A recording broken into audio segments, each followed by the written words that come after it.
No, there are two things. So it depends on the what kind of position he is applying for. So if it's going to be a client-facing role, obviously communication part places a major critical element in his KRA. So if at all he is applying to a recruiter role or a sales role or a customer support role, client interaction is the major key element on his KRA responsibilities. So communication, if it is lacking, then it's a problem or challenge aspect, and he starts feeling inferior that I'm not able to communicate and getting rejections often, all that happens. Rather, if he feels like the communication is a challenge, then he has to select a position where there is less client interaction, less stakeholder management, less number of collaboration with the multiple stakeholders, all that he has to choose. So first thing, if a guy has a communication issue, then he has to bifurcate the job position itself on which particular role requires less interaction or less collaboration with people. Otherwise, he will keep applying and there is a challenge.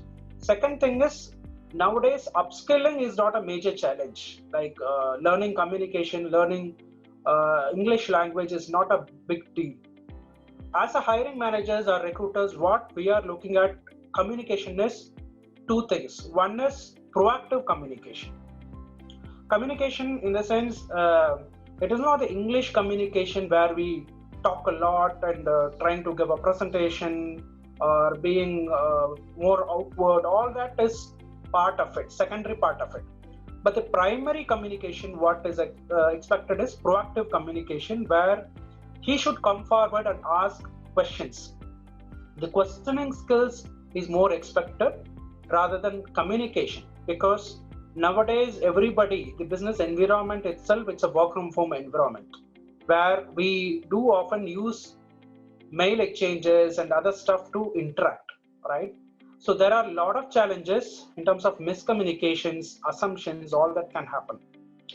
So the expectation from a potential candidate is proactive communication, where he tries and asks questions in each element, no matter whether it is silly, whether it is a serious issue or whatever it is. Once that clarity is done, then clarity he is getting, his execution level will be even more better rather than working on assumptions. So the final conclusion would be, select a position where, if you have lacking communication, select a position where there is no client interaction. Okay. Otherwise, be more proactive, be more collaborative, and people will get accommodate you based on your proactive level communication and attitude. That is how it is required.